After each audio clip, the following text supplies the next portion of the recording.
Bonjour à toutes et à tous. Donc, je suis Audrey Radondi. J'ai le plaisir d'animer donc ces rencontres de l'éducation aux médias et à l'information 2024.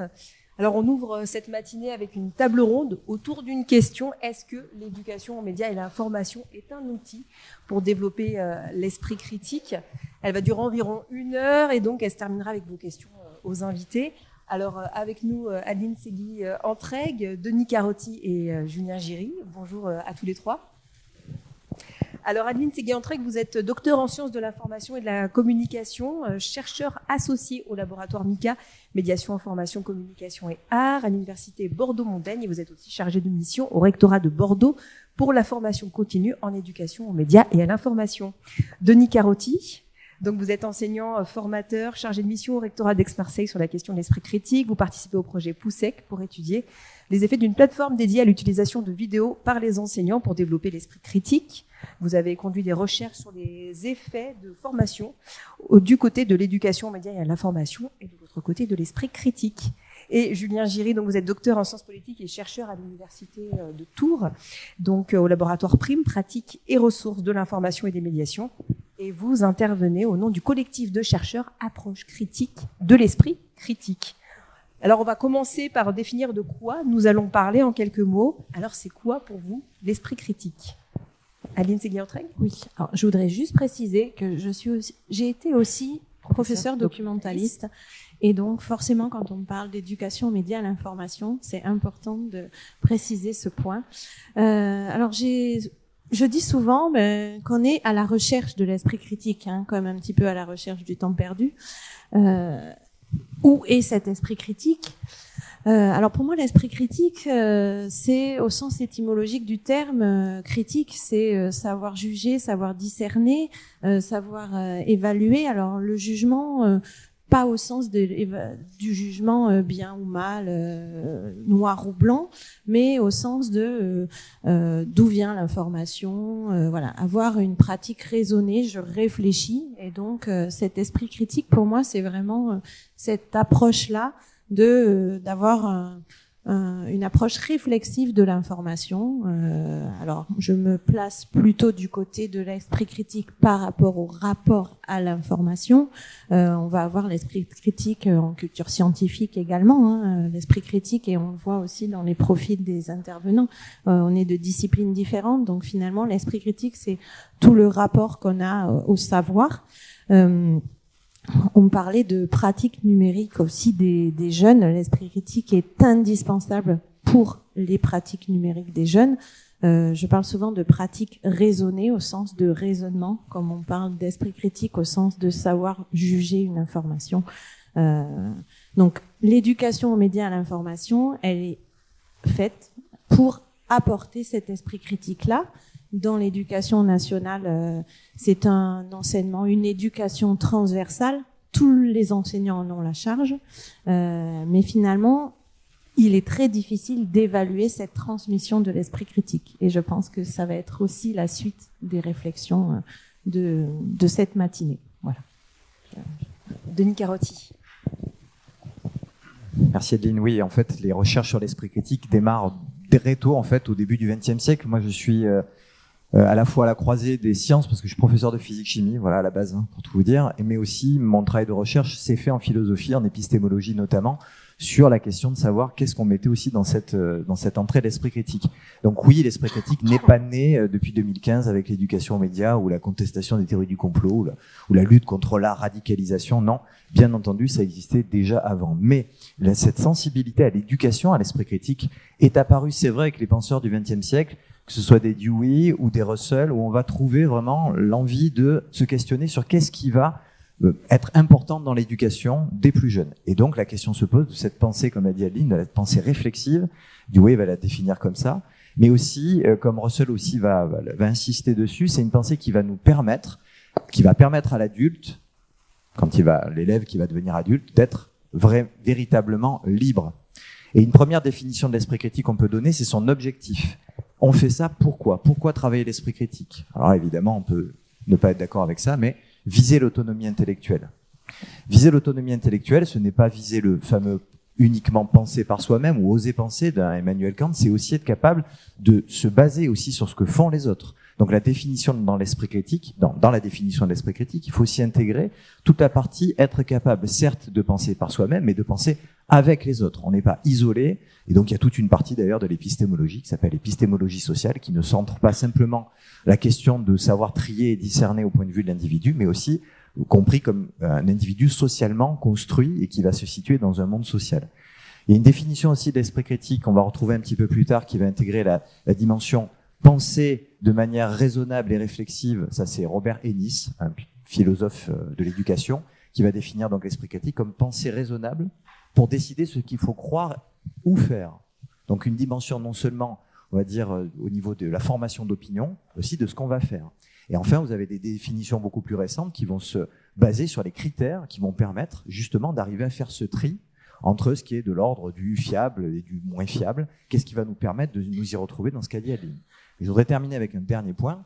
Si on ne pense l'esprit critique que comme un filtre, je pense qu'on fait une erreur, parce que laisser passer ce qui serait bon ou mauvais, juste ou faux, vrai ou moins vrai, c'est sans doute important, mais pensons aussi à toute la dimension être capable de critiquer ce qu'on a déjà nous-mêmes dans notre tête et comment on va être capable d'en faire sortir des choses qui seraient un peu moins valables que d'autres. Et donc c'est toute la partie d'analyse de ce qu'on pense, toute cette partie comment on va arriver à avoir de la flexibilité dans nos manières de juger ce qu'on pensait être vrai à un moment donné, peut-être être juste, peut-être être plus vrai, un peu moins vrai, comment on va être capable, bref, de se remettre aussi en question et de remettre un peu en question nos idées.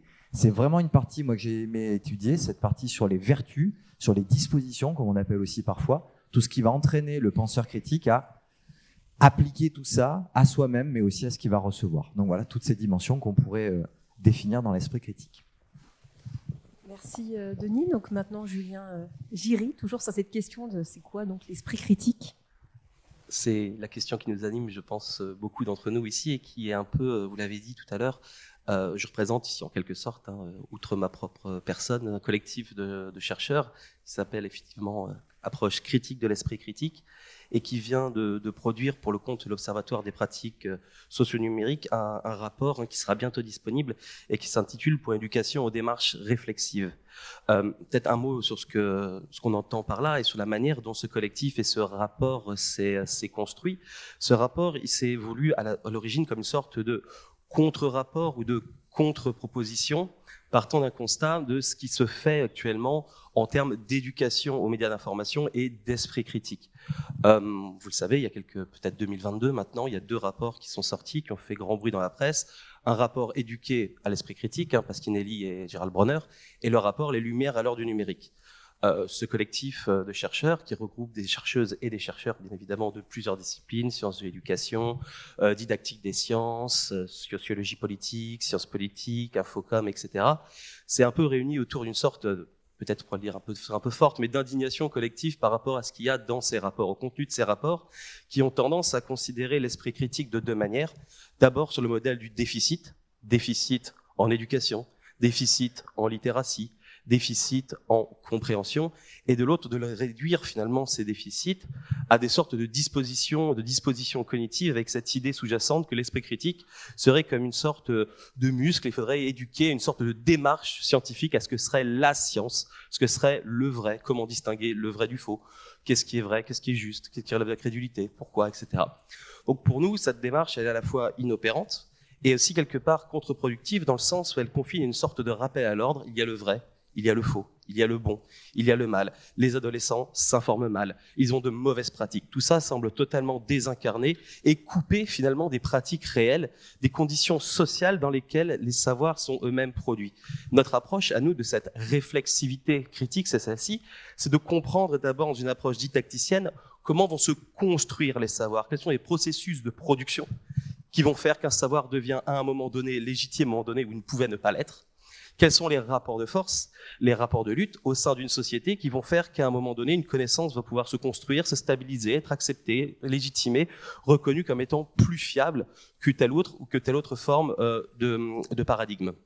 Donc voilà, c'est vraiment ça, nous, qui nous a vraiment animés là-dedans, c'est de comprendre les processus La réflexivité critique, c'est ça, c'est comprendre les processus de construction, de stabilisation des savoirs de l'intérieur, sans préjuger à un moment de « voilà, ça c'est vrai, ça c'est mieux, ça c'est faux ». Notre approche, elle est donc de ce point de vue-là totalement constructiviste et compréhensive. On part de ce que font les individus, jeunes ou pas jeunes d'ailleurs, parce que je ne vois pas pourquoi est-ce qu'on mettrait toujours l'accent sur les jeunes ceci, les jeunes cela, les jeunes sont crédules, les jeunes croient aux théories du complot. Bon, tout ça, c'est un peu une sorte de prénotion assez réconfortante de dominant. Donc on est vraiment là-dedans, sortir des approches qui vont être individualisantes, sortir des approches qui vont être construites sur un modèle uniquement déficitaire dont on sait malheureusement, j'allais dire l'hypothèse est séduisante, c'est voilà, bon, ils n'ont pas assez bien compris, ils manquent de connaissances, ils manquent de littératie, on va les muscler un peu. Hein. Vous savez, cette espèce de métaphore de l'esprit critique ou du cerveau comme un muscle, ce qui est très embêtant quand on se reproche de la démarche scientifique, quand on se revendique de la démarche scientifique, de dire que le cerveau est un muscle alors que c'est un tissu nerveux, déjà ça pose un peu problème. Bref, peu importe. Donc on est vraiment là-dedans, dans cette idée d'une approche compréhensive, constructiviste, qui nous semble tout à fait intéressante, parce que sinon, qu'est-ce que ça devient l'esprit critique ou la réflexivité critique, si ce n'est un rappel à l'ordre établi. Donc on est véritablement là-dedans, nous, dans cette approche compréhensive, constructiviste, également, qu'on pourrait qualifier de processuelle, hein, la manière dont vont s'établir, se construire les savoirs, les réviser, opérer aussi éventuellement des choix, et comprendre que ces choix sont eux-mêmes le produit de situations socialement situées, que nous sommes des individus à la fois évidemment de raison, mais pas que. L'irrationalité, elle est tout à fait normale, c'est pas quelque chose à rejeter. Les affects, les émotions, les mobilisations d'habitus, de construits, font partie de notre expérience sociale et il n'y a pas de raison d'opérer une distinction, j'allais dire fonctionnelle ou en tout cas dichotomique, entre ce qui serait de la rationalité et ce qui relèverait de l'irrationnel, du bon, du mauvais, etc. Donc on s'inscrit vraiment dans cette approche compréhensive et constructiviste des sciences sociales et on essaie de faire valoir ce type de production en montrant aussi des paradoxes, que parfois, c'est pas parce que vous avez les, entre guillemets, bonnes pratiques que vous réfléchissez sur vos bonnes pratiques. Je lis Le Monde parce que c'est bien, parce qu'on m'a toujours dit que c'était bien de lire Le Monde. Est-ce que c'est réflexif? Pas vraiment. J'écoute France Inter le matin parce que France Inter, c'est bien. On m'a toujours dit que c'était bien. Par contre, je vais pas aller voir, je ne sais pas moi, TV Liberté parce que TV Liberté, c'est mal. Mais celui qui va voir TV Liberté, il sait pourquoi il va voir TV Liberté. Il a fait un effort de réflexion sur pourquoi est-ce que je vais chercher ça, quel est le regard que je porte sur les actions sociales au moment où je les mets en œuvre. C'est ça aussi la réflexivité critique, c'est s'interroger sur ses propres sociodyssées, ses propres représentations, ses propres idéologies, alors idéologies professionnelles y comprises. Hein. Donc voilà, donc on est un peu là-dedans, nous on essaie de porter ce message un petit peu de complexification finalement aussi, mais aussi de compréhension plus fine des logiques, des dynamiques sociales, et je dis bien sociales, qui sont à l'œuvre dans le processus de construction et d'établissement des savoirs, et pas simplement sur des modèles de déficit individualisants et cognitifs. Merci. Donc merci Julien Giry. Donc maintenant qu'on a dit ça, donc quels effets de l'éducation aux médias et à l'information donc sur l'esprit critique? Est-ce qu'il peut y avoir justement des effets? Qu'est-ce qu'on peut observer? Qui veut? Aline Séguy-Entraigue?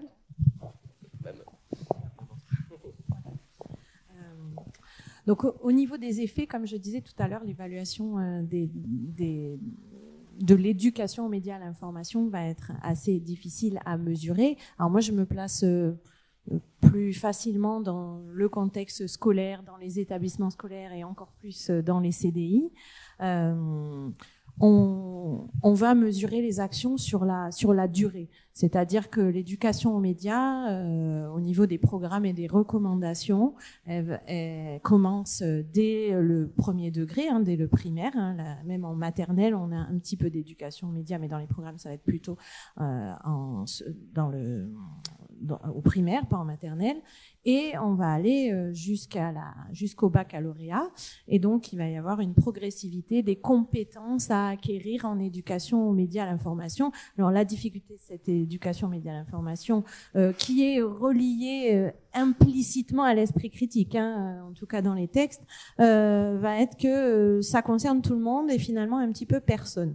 Donc ça, c'est un premier problème pour mesurer les effets, c'est-à-dire que en termes de compétences, tout le monde est concerné, mais finalement, qui c'est qui met la croix à la fin de l'année pour validation? Il y a une très forte hétérogénéité en termes de sensibilisation à cette éducation aux médias et à l'esprit critique, c'est-à-dire que suivant les établissements, suivant les enseignants, il va y avoir des notions qui sont abordées ou pas. Certains élèves passent complètement à travers, d'autres vont être sensibilisés. Donc, encore une fois, la professeure documentaliste va être souvent au centre de cette éducation aux médias et va pouvoir évaluer cette transmission. On va pouvoir l'évaluer à partir de notions clés en sciences de l'information et de la communication. On parlait tout à l'heure, est-ce que on lit Le Monde ou est-ce qu'on écoute les bonnes radios? Au-delà de ça et des prescriptions scolaires qui sont faites à l'école, ça va être la culture des sources. Je connais les sources et je les consulte avec cette réflexivité qui est nécessaire.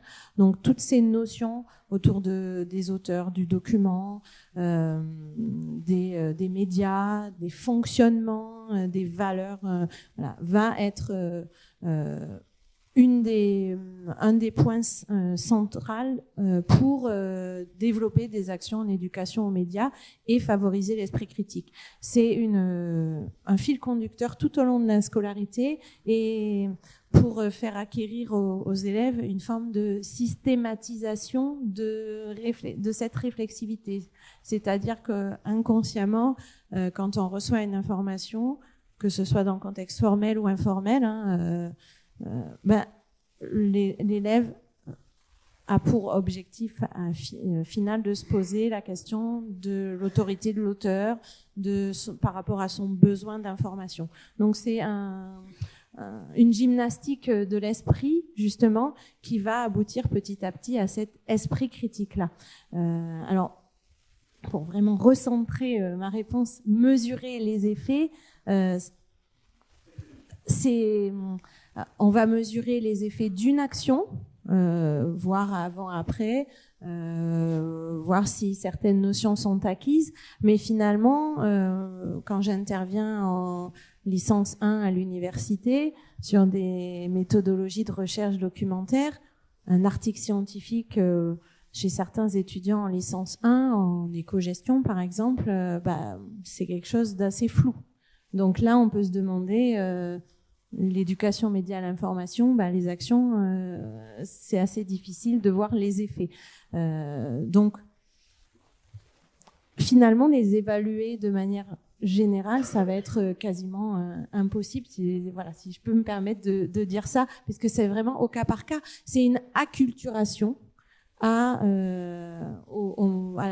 entre guillemets, à la société de l'information, c'est-à-dire en tant que citoyen, je me situe dans mon rapport à l'information avec cet esprit critique, et c'est une temporalité longue et plus vers l'acquisition d'un empowerment informationnel, si on peut dire ça comme ça. Dans mon rapport à l'information, j'acquiers une autonomie qui est avec un objectif futur. En tant que citoyen de l'information, j'ai cet esprit critique-là que l'école m'apporte. Alors, je voudrais juste terminer par rapport aux recommandations sur les écrans qui ont été faites et qui montrent bien que finalement, l'esprit critique, il y a des bonnes, des mauvaises manières, mais que si on veut vraiment éduquer les jeunes à l'information, au-delà de mesurer les effets, mais il faut prendre en compte leurs pratiques, puisqu'on ne se situe pas dans son rapport à l'information que en tant qu'élève, on s'y situe en tant que citoyen dans une dimension sociale, comme disait Julien tout à l'heure. Donc c'est important de prendre l'éducation média à l'information dans un contexte global et pas seulement dans le contexte de la classe. Je vais terminer là-dessus.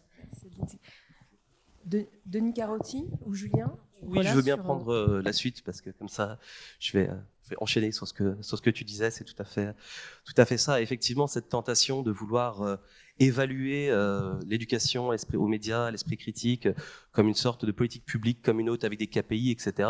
Elle existe et à mon avis, elle est à la fois assez difficile à mettre en œuvre, comme tu le disais, et elle est même assez dangereuse parce qu'on va vouloir essayer de quantifier quelque chose qui finalement, de cocher des cas, ça c'est bien, ça c'est pas bien, voilà, cette idée qu'on va pouvoir mesurer des effets. Alors la première difficulté, c'est ça, et surtout deuxième difficulté, c'est comment mesurer ces effets sur le long terme, au plus que par exemple, voilà, en fin d'année, il a appris ça, donc c'est bien, il a répété, il a acquis une compétence. Bon, l'esprit critique comme simplement accumulation de compétences, c'est un peu, je l'ai déjà expliqué avant mon intervention précédente, ça me paraît un peu restrictif et peu intéressant pour le dire vrai. Alors, je sais que dans cette espèce presque de délire de vouloir évaluer absolument les pratiques ou en tout cas les effets que pourrait avoir telle ou telle mesure, il y a un truc assez nouveau qui s'appelle le pré-bunking. Je ne sais pas si vous avez entendu parler de ce truc-là. C'est assez intéressant. Ce sont notamment des psychologues sociaux, notamment Sander van der Linden, etc., pour nommer sans doute le plus connu. Ils se sont dit en tête qu'on allait vacciner les gens contre la désinformation. Alors déjà, vacciner les gens contre un phénomène social, penser à un phénomène social comme un virus, c'est déjà extrêmement spécieux en soi-même. Alors ils ont expliqué qu'ils allaient inoculer les gens. Ils allaient les inoculer comment? En les exposant à des informations, en leur reprenant des espèces de recettes magiques, etc., pour leur expliquer quand ils seraient ensuite confrontés dans le monde réel, en dehors du laboratoire et de l'expérience, en essayant de dépolitiser tout ça en plus, ce qui est absolument encore plus délirant, parce que comment dépolitiser les questions sociales, ça me paraît toujours un peu complexe. Bref, on est là-dedans, ils ont fait des trucs, ils ont demandé à des gens, ils leur ont fait faire leurs petits exercices, ils les ont d'abord exposés avant à la désinfo, ils leur ont noté un score de désinfo. Je vais un peu vite. Ils les ont ensuite exposés à leur super vaccin, inoculation, méthodologie de voilà comment faire attention, etc. Ceci et tous des trucs. Et ils les ont réexposés après à de nouveaux types de désinformation. Et là, wow, super, les gens avaient fait des progrès. Ils avaient un score de crédulité ou un score en tout cas de désinformation moins élevé. Super, très bien, ça marche en laboratoire sur 8 personnes, N8, magnifique. Hein, donc, si, ils ont le premier article, c'est N8. Si. Tout à fait. Le premier article, c'est N8. Ensuite, évidemment, ils ont refait l'expérience plusieurs fois, ils l'ont répété, et ils se sont rendus compte, allez, super, ça marche. Mais en fait, on n'en sait rien, puisque tout ça est fait en laboratoire, sur des énoncés qui n'ont rien à voir avec les habitus, qui ne parlent pas aux gens, qui ne sont pas pris, encore une fois, dans ces fameuses conditions sociales de production et de circulation des idées au sein du monde. Donc, on est dans quelque chose qui a l'air de fonctionner super bien, c'est l'air carré, ça marche. Ça marche, quoi? 10 minutes après? 3 mois après, on n'en sait rien. 1 an après, on n'en sait rien. 10 ans après, on n'en sait rien. Et ça, c'est le truc magique qui est vendu en ce moment par l'Union européenne, par tous les trucs, tous les machins. En disant, ouais, c'est génial, encore mieux que le fact-checking. Il y a le pré-bunking, on va vacciner les gens contre la désinformation. Donc on est là-dedans. On est vraiment dans des stratégies qui sont assez effrayantes, hein, je trouve déjà, parce que ça part du principe qu'il y a une maladie, que le corps social serait malade, donc il existerait, à l'inverse, une bonne santé du corps social. Cette bonne santé épistémique, c'est celle qui est toujours fantasmée, celle du niveau des Lumières, celle de l'âge des Lumières, l'âge d'or. Et c'est oublié qu'à l'âge des Lumières, il y avait aussi des anti-lumières, le premier étant Jean-Jacques Rousseau, ce qui est quand même un paradoxe, et surtout cette espèce d'âge d'or épistémique fantasmé, cette espèce d'espace public qui serait épistémologiquement stable, fort, sain, où les gens auraient vraiment une conscience réelle de ce que serait l'information. C'est qui cet espace public? Comment il le qualifie, Guizot? Il le qualifie d'espace des gens qui savent lire. Ça veut dire à peu près à l'époque 90% de la population qui doit juste ce terme. C'est quand même assez incroyable. On voit ce qu'il y a derrière. Ces conceptions-là sont assez engageantes et il faut vraiment les interroger pour comprendre ce qu'on fait quand on met en place ce type de dispositif, quand on reprend et qu'on utilise ce type de dispositif, même dont on n'a pas forcément conscience, mais toute l'épistémologie, tout l'impensé qui est derrière est assez quand même, est assez lourd et assez contestable. Et c'est vraiment, encore une fois, je le dis, rappelle furieusement à l'ordre. Donc évaluer l'esprit critique, très difficile, mettre des indicateurs presque dangereux, et surtout vouloir essayer de fantasmer ce moment épistémique stable qui serait une sorte de point de référence, c'est vraiment un anachronisme pour pas dire plus. Denis Carotine, réaction, ce que vous venez d'entendre? Je voudrais un peu nuancer les propos de Julien, même si je suis d'accord avec une partie de l'analyse, évidemment.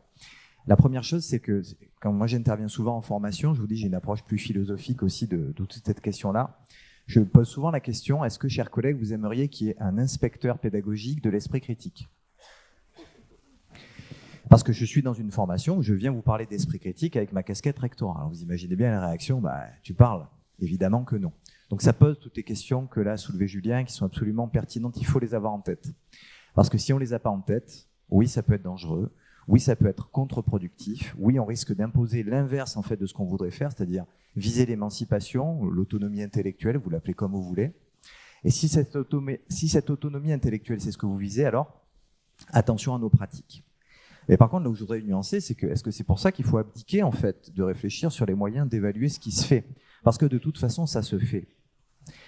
Certes, c'est compliqué de savoir ce qui va se passer dans plusieurs années, mais faut-il renoncer à le faire? Certes, est-il compliqué de trouver les bonnes variables à mesurer, mais faut-il renoncer à le faire?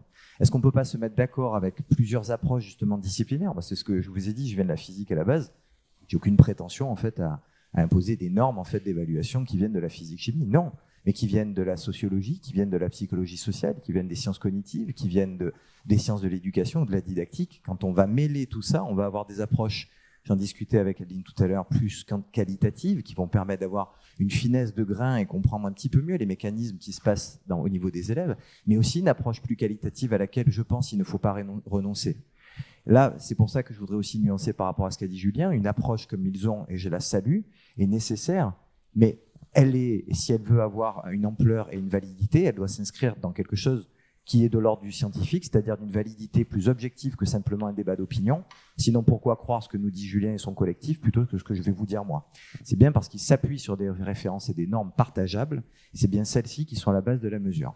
Donc ceci étant dit, au niveau de la mesure, moi ce que j'ai essayé de faire avec certains collègues, c'était d'essayer non pas certaines compétences ou capacités qui sont très difficiles à mesurer, mais je vous l'ai dit plutôt certaines dispositions, certains états d'esprit, certaines qualités qui feraient que, on espère, sur le long terme, ce qu'on essaie de développer tant bien que mal pour, oui, j'ose le dire, trier parfois de ce qui est un peu plus fiable, de ce qui est un peu moins, c'est possible, car oui, la Terre est plutôt sphérique, plutôt que plate. Et si j'arrivais quand même, au-delà des dimensions politiques, à arriver à faire admettre que des chercheurs de Pasteur ont plutôt raison de nous parler de certaines efficacités ou de bénéfices-risques, en tout cas dans la balance des vaccins, je pense que ce serait un élément, certes pas suffisant, mais en partie nécessaire pour arriver à forger une culture critique. Donc j'ai essayé d'évaluer ça, et notamment de comparer des pratiques ciblées sur l'EMI, et plutôt ciblées aussi sur, on l'a dit, l'esprit critique comme je l'ai défini, toute une partie sur l'épistémologie, la réflexion sur croyances, connaissances, opinions. Comment est-ce qu'on fait la différence? Est-ce que c'est facile? Comment est-ce qu'on s'y retrouve dans tout ça? Sur l'argumentation, comment essayer d'argumenter correctement? Est-ce qu'on peut détecter aussi quand un argument est un peu moins valide qu'un autre? Au-delà des caricatures de ce que tu dénonçais, Julien, c'est vrai, sur le côté juste trier une information si elle est vraie ou fausse, je pense pas que ça soit un bon indicateur pour qualifier si quelqu'un passe de manière critique. Donc c'est plus compliqué que ça. Qualifier aussi si on arrivait à, dans ces formations, je vous parlais d'esprit critique, si on était capable d'avoir une réflexion sur les médias aussi, et sur la manière dont on va en parler avec les jeunes. Par exemple, je vous donne un exemple très rapide. Un enseignant qui va travailler sur la détection des graphiques fallacieux. Vous savez, des graphiques sur, pour pas les citer, CNews ou BFM ou d'autres d'ailleurs, ça peut arriver dans des médias nationaux. Est-ce que travailler là-dessus, c'est pas forger un doute supplémentaire sur la qualité que pourraient avoir certains journalistes à travailler de manière fiable? Comment on arrive à nuancer ça? Bon, donc, il y a tout ça dans ces formations autour de l'esprit critique versus des formations plus EMI. Eh bien, moi, ce que j'ai essayé d'évaluer, c'est est-ce qu'on arrivait à forger non pas des compétences, on va dire, pratiques, mais plutôt ces dispositions. J'en ai évalué 2 qui me semblaient importantes. La première, c'était l'humilité intellectuelle.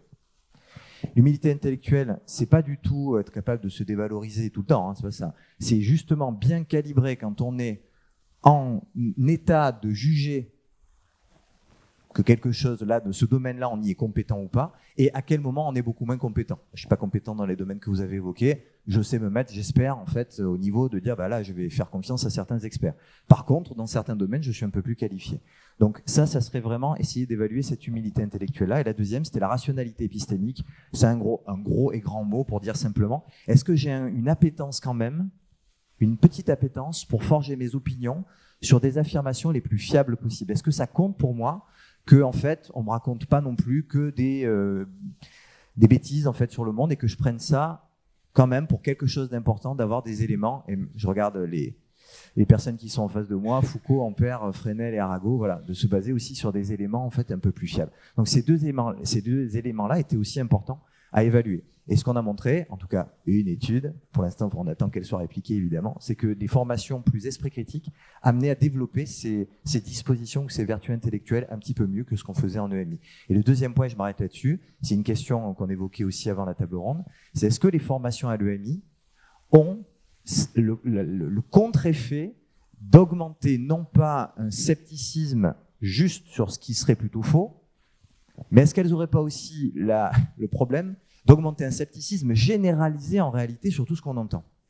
Et ce qui est un problème en fait, parce que quand j'ai démarré en vous disant est-ce qu'il y aurait un inspecteur de l'esprit critique, d'une certaine manière, on pourrait compléter en disant est-ce qu'il y aurait une plus grande importance sociale à développer des super sceptiques qui disent que tout est faux, ou est-ce qu'au contraire on devrait plutôt développer des esprits ancrés socialement pour arriver à savoir, comme je l'ai dit, déléguer et savoir faire confiance à bon escient. Alors après, je rebondis. Donc, Denis Carotti, vous participez au projet POUSSEC pour étudier les effets d'une plateforme dédiée à l'utilisation de vidéos par les enseignants pour développer l'esprit critique. Est-ce que vous pouvez nous en parler, s'il vous plaît ? Très rapidement, c'est un projet du CLE, donc du laboratoire de Toulouse, qui est dirigé par Franck Amadieu, et c'est un projet qui répond à un appel ANR, financement ANR, et avec l'Académie de Toulouse et de Marseille, donc dont je viens, ce projet s'est développé pour essayer de donner un outil, une plateforme en fait, qui permet pour les enseignants d'utiliser la vidéo comme outil pour travailler avec les élèves sur l'éducation média ou l'esprit critique. Donc cette plateforme, elle a pour vertu d'essayer de donner, de faciliter l'utilisation de ces vidéos.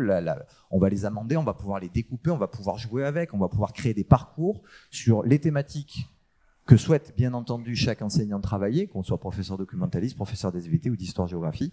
On va utiliser cette plateforme pour justement travailler sur, et c'est ça le pari, le fait qu'un des vecteurs majeurs d'information des plus jeunes maintenant, mais même des plus anciens, c'est aussi la vidéo. Donc comment se saisir de la vidéo comme pour travailler sur certaines compétences en lien avec l'esprit critique. Donc voilà, ça c'est le projet dit en quelques mots.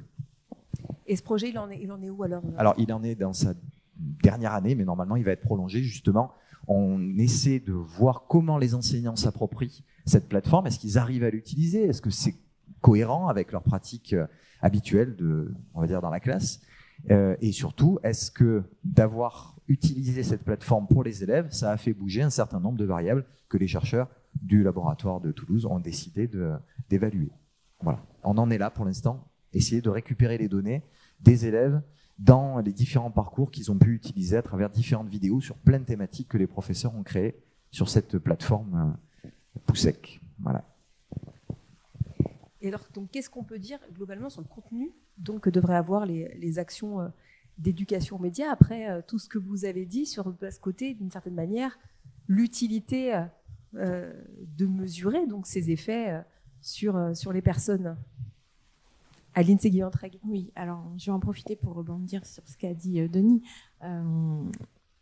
Je pense qu'on sort petit à petit des approches très procédurales qu'on pouvait avoir il y a une dizaine d'années. En tant que professeur documentaliste, je l'ai vécu aussi. On formait les élèves à la recherche sur Google en utilisant les opérateurs booléens, les équations de recherche à rallonge. Voilà. Donc on sort petit à petit de cette... Oui, et voilà, on était vraiment dans cette entrée très techniciste, voilà, procédurale, comment est-ce qu'on fait, plutôt que de réfléchir au sens et aux notions que cela convoque. Donc, le contenu, ça va être vraiment de réfléchir en termes de démarche de recherche documentaire avec toutes les notions qui gravitent autour, et elles sont nombreuses à partir du besoin d'information, suivant mon besoin d'information, s'il est personnel, s'il est scolaire. Voilà, je ne vais pas rechercher de la même manière, ni sur les mêmes bases de données. Donc ça convoque la notion de source, de ressources, d'auteur, et ensuite de fiabilité, on en parlait, de véracité, et également ça implique aussi la prise en compte d'une culture une culture numérique sociale finalement, c'est-à-dire que si c'est une information qui rentre dans j'ai une culture jeune, on va dire, je vais avoir aussi l'injonction par les pairs de connaître tel ou tel youtubeur. Donc même si je sais que ce qu'il dit c'est pas forcément toujours vrai, mais j'ai cette nécessité de m'informer sur cette question-là.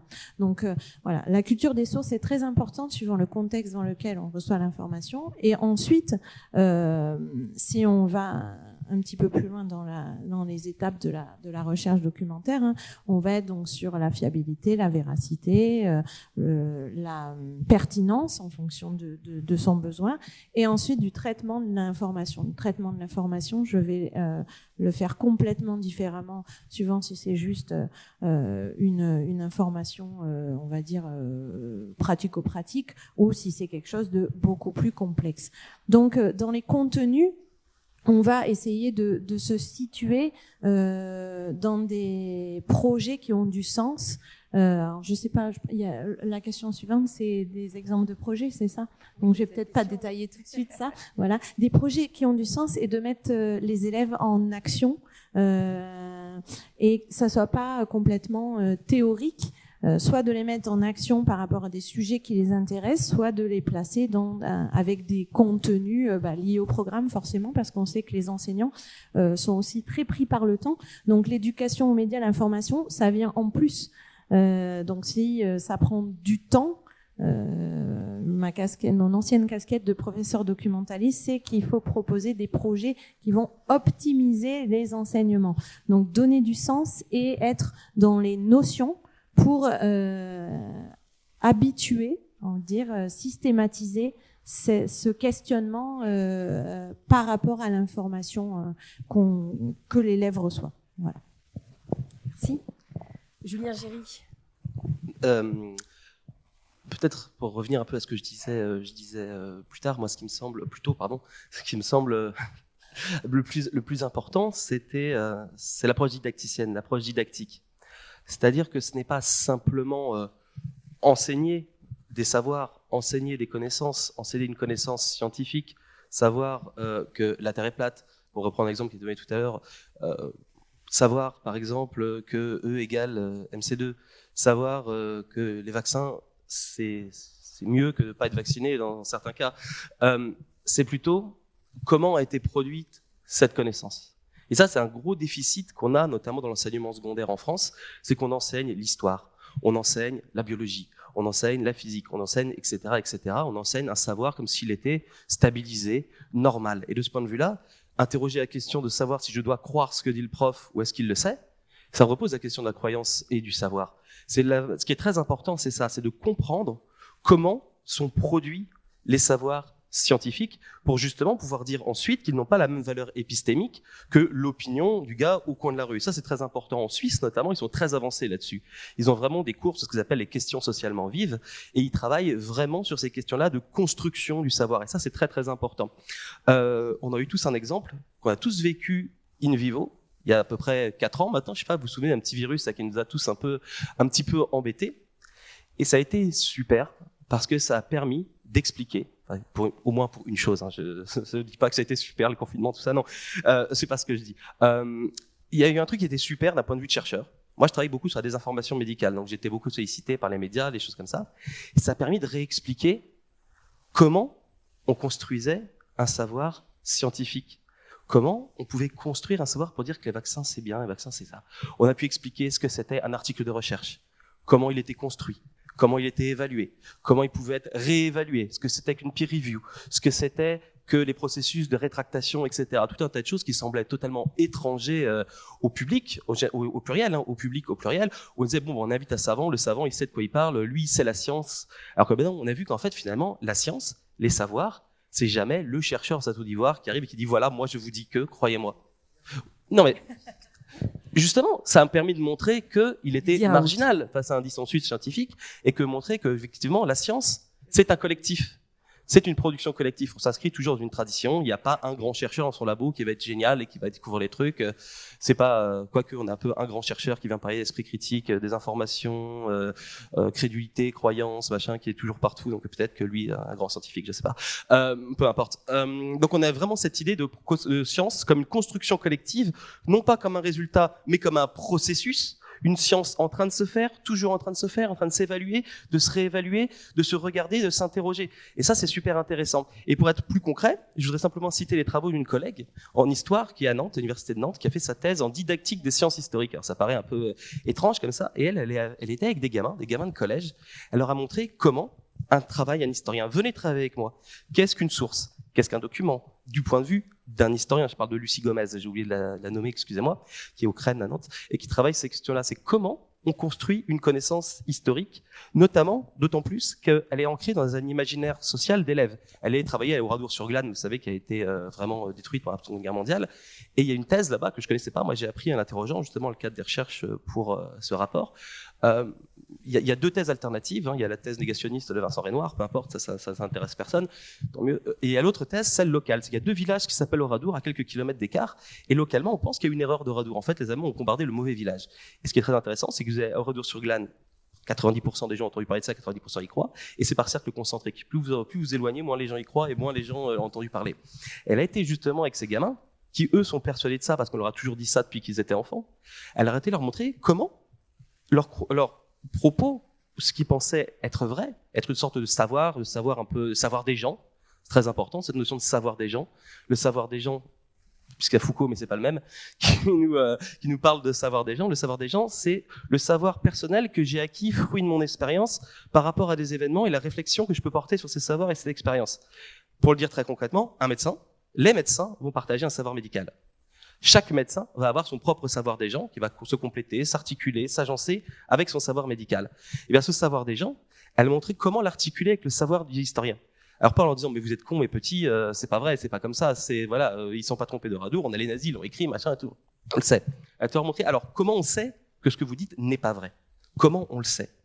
Comment on va enquêter ensemble?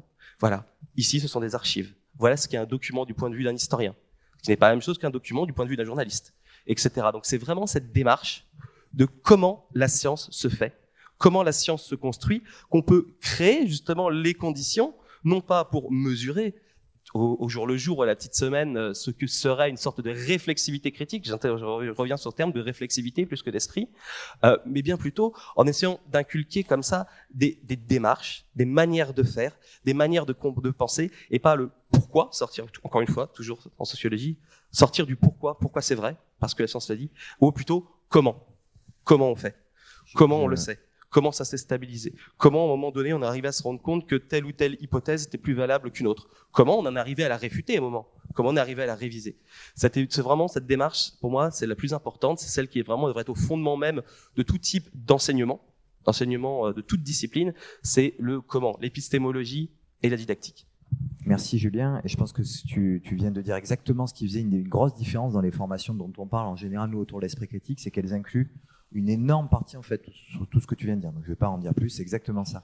Notamment pour les enseignants. Je vous disais, moi j'ai fait de la physique-chimie, j'ai eu 0 en fait cours en fait qui parlait de ça, 0. Et le moment où j'ai commencé à en faire, bah, c'est justement quand je suis allé voir vers d'autres disciplines qui elles s'interrogeaient justement sur qu'est-ce qui fait la différence entre plutôt scientifique ou plutôt pas. Et vous le savez, c'est quand même pas facile.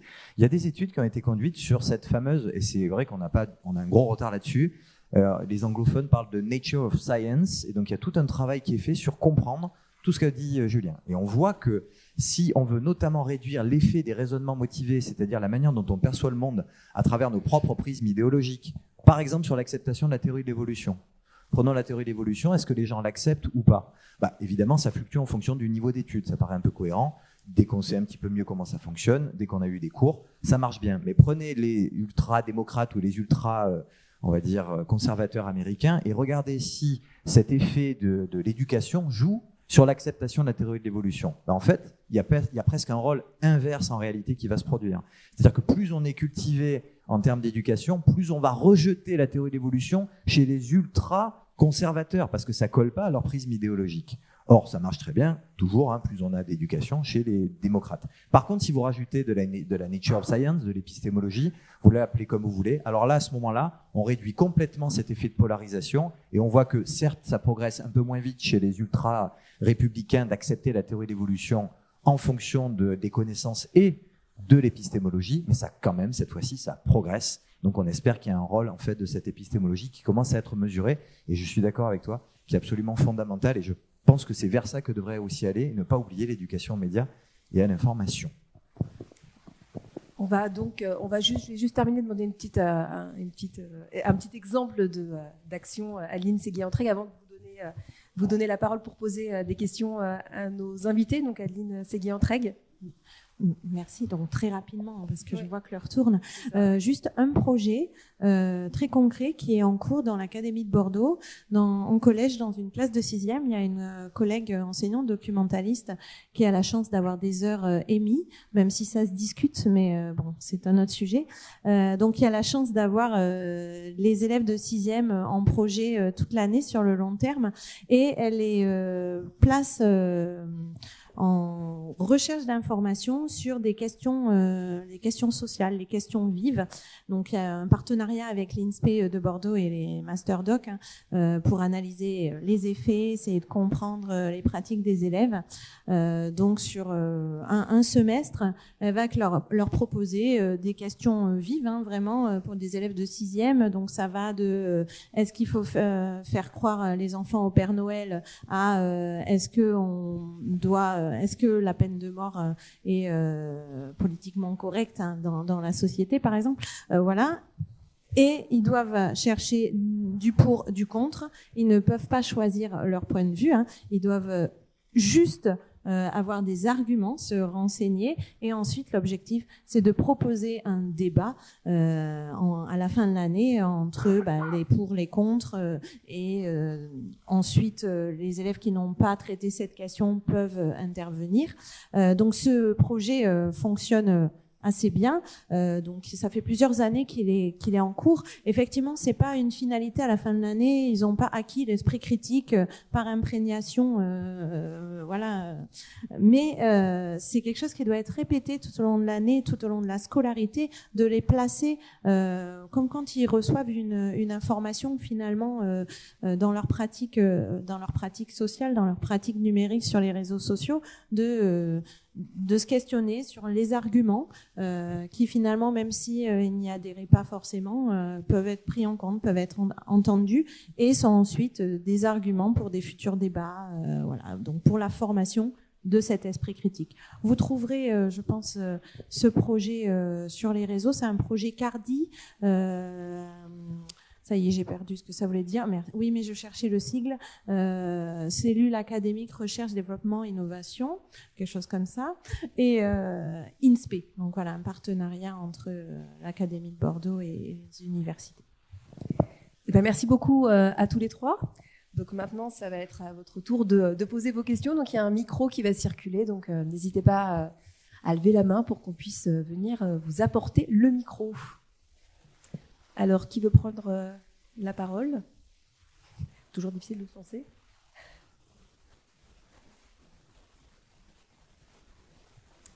Merci. Merci. Bonjour, je vous remercie beaucoup pour cet échange très stimulant intellectuellement.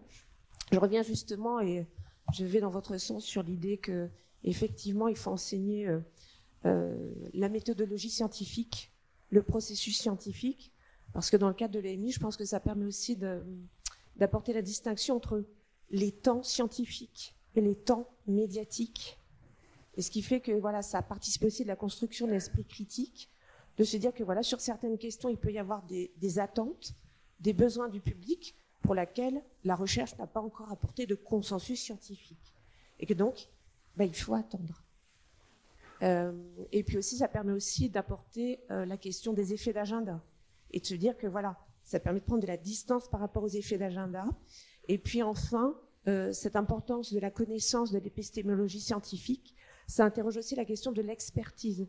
Qui est experte d'un sujet, qui ne l'est pas, parce que la question de la délégation de confiance, c'est essentiel en démocratie et c'est essentiel dans la construction de l'esprit critique, parce que personne n'est omniscient.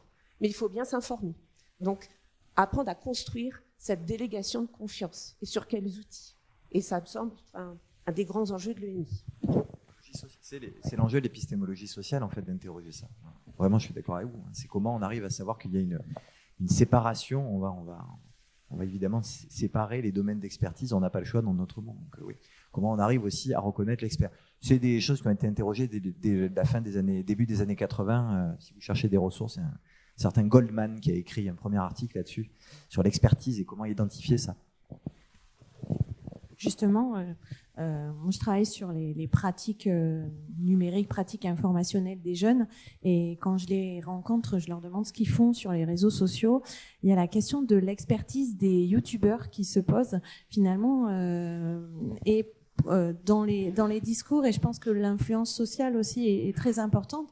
Les youtubeurs, alors on peut en citer plein, hein, mais chacun a son domaine d'expertise. En tout cas, dans le discours des jeunes, ils sont reconnus comme tels, même s'ils n'ont pas forcément les diplômes qui vont avec, ou alors la connaissance parfois qui est un petit peu limite. Alors je pense à alors je le vis aussi en tant que maman, hein, parce que j'ai un grand qui a 13 ans, et quand il est fan, alors je le cite, de Thibaut InShape, et donc étant aussi chargée de mission égalité filles-garçons, j'ai un petit peu de mal avec les contenus masculinisme qui véhiculent. Donc, mais c'est une figure qui est reconnue au sein de toute la communauté des ados, et il a une réputation et ça lui donne son expertise. Donc tout ça, c'est aussi à questionner, à leur montrer aux ados que finalement, c'est pas parce qu'il y a des millions d'abonnés, il a cette expertise. Alors je dis pas que tout ce qu'il dit c'est nul, hein, pour faire court, mais quand même. Voilà. Je pense que dans ce cas-là, on peut le dire sans trop de problèmes. Mais de façon plus générale, effectivement, alors évidemment, tomber sur Thibaut InShape, c'est salutaire, mais c'est facile. La question, elle se pose aussi, par exemple, pour les sphères zététiciennes. Cette question de quelle est l'expertise réelle de ces gens-là qui parlent de tous les sujets, elle doit aussi être interrogée. Là, je pense aux travaux de Cyril Bodin qui sont très intéressants sur la zététique, quelle image des sciences ça véhicule, quelle expertise réelle. Je vous encourage vraiment à aller voir ces travaux-là. Mais ça pose aussi la question, alors j'ai pas dit de gros mots encore ce matin, mais ça y est, je vais en dire un. Bourdieu, mince. J'ai lâché le mot qui fait peur. Bourdieu, dans les années 95, a publié un petit manuel qui s'appelle Sur la télévision, où il parlait déjà de l'expertise à la télévision, d'expertise plus généralement dans les médias. Qui sont les experts dans les médias? On peut aussi se poser la question, moi sur mes sujets, conspirationnisme, désinformation, je vois qui intervient dans les médias comme expert. Je vois qui est présenté comme journaliste, expert des théories du complot, machin. On peut s'interroger sur l'expertise réelle de ces gens-là. Quelle est leur compréhension sociologique? Quels sont leurs diplômes? Quelles sont les études? Quelles sont les validations par les pairs dont je parlais tout à l'heure? Quand on regarde, en général, c'est pas... Voilà. On a soit des gens qui occupent des positions très marginales dans leur discipline scientifique, soit des individus qui sont plutôt moins des experts autoproclamés ou des experts du point de vue des médias, et dont la reconnaissance dans les milieux scientifiques, qui ont des processus de validation des savoirs et de la reconnaissance dont on parlait tout à l'heure, et leur reconnaissance, elle est nulle. Vous avez une sorte d'effet d'hétéronomie absolument énorme entre ce qui est un expert du point de vue des médias, souvent doxosophe, et ce qui est vraiment un expert du point de vue de la recherche scientifique. Donc là-dessus aussi, je pense que les médias eux-mêmes ont intérêt à porter, et vous, futurs journalistes ou vous, journalistes, un regard très critique sur quand j'interroge machin, que je le qualifie d'historien, quand j'interroge telle ou telle personne, que je vais le qualifier d'expert, quelle est vraiment son expertise réelle. Et il est expert parce que mon collègue l'a appelé expert, genre 15 jours avant. Et quels sont ses intérêts de s'exprimer également, ça c'est tout à fait important. Mais ne serait-ce que ça, simplement interroger le statut d'expert. Et je me souviens qu'il y avait il y a très longtemps, dans une émission assez pénible qui s'appelle C'est dans l'air, c'était l'ancien présentateur qui avait expliqué que machin était légitime pour parler d'économie, j'ai oublié le nom de la personne, parce qu'il intervenait dans son émission. Et donc il était expert. Donc c'est un peu une boucle herméneutique un peu douteuse, mais attention à ça, il faut vraiment se méfier de ce type de logique. Et effectivement, la question de qui est expert, qui est un vrai expert, qui n'est pas un vrai expert, qui est un savant, qui est un demi-savant, qui est quasiment un charlatan, elle est tout à fait intéressante à poser, du point de vue que je viens de dire, mais aussi de l'autre point de vue. C'est pas parce que vous êtes docteur, professeur, machin, que ce que vous allez dire est nécessairement juste et valide. D'autant plus que, on le remarque très souvent, quand vous commencez à vous exprimer en dehors de votre domaine d'expertise, parfois par sollicitation médiatique, notamment, ça arrive, et vous commencez à dire un peu n'importe quoi. On me dira, moi je travaille beaucoup ces questions de désinformation médicale, qu'il y a beaucoup de médecins qui sont anti-vax, entre guillemets. Sauf que ces médecins anti-vax, ils sont pas du tout vaccinologues la plupart du temps. Il y en a aucun qui est vaccinologue, ils sont gastro-entérologues, notre ami, comment il s'appelle l'anglais, non, m'échappe, Wakefield évidemment, etc. Donc on est vraiment là-dedans. Donc c'est pas parce que vous avez un titre également que vous êtes forcément un expert et ce que vous dites va être nécessairement juste. D'autres questions avant qu'on passe donc au focus avec Xavier Briouroy. Merci. C'est Bonjour, Bruno Lombard. C'est information et aussi témoignage. J'ai une question un peu sur... on dit quel impact sur l'esprit critique, mais comment on évalue les pratiques et les outils? Et est-ce qu'il y a de la créativité dans les outils? Alors, le témoignage, on est une compagnie théâtrale. Je travaille au monde diplomatique, mais je suis aussi président d'une compagnie théâtrale. Et on a mis en œuvre un spectacle, une comédie, sur comment peut dériver une information.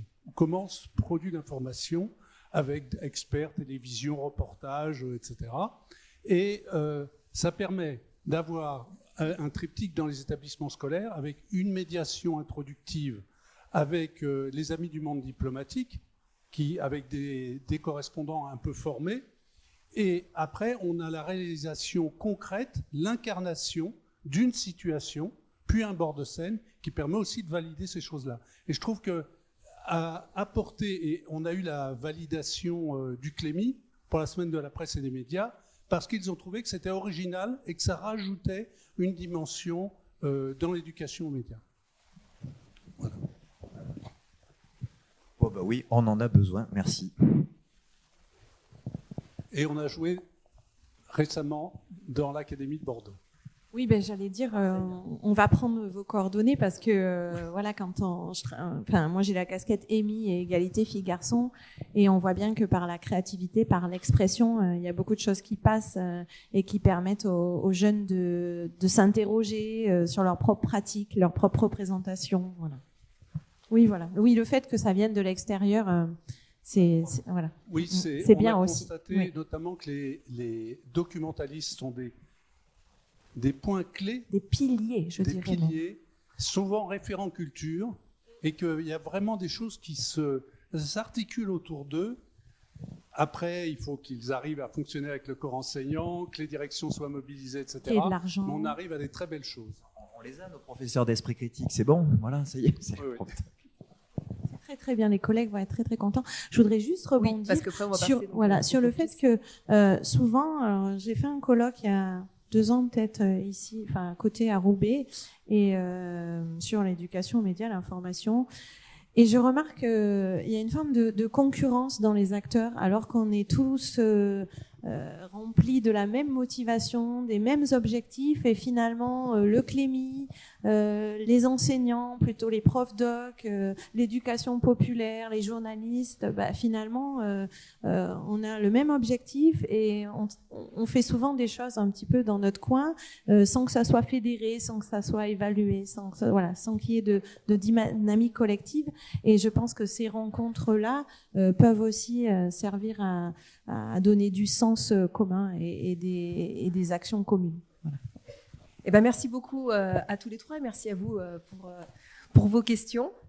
Je vous laisse regagner la salle.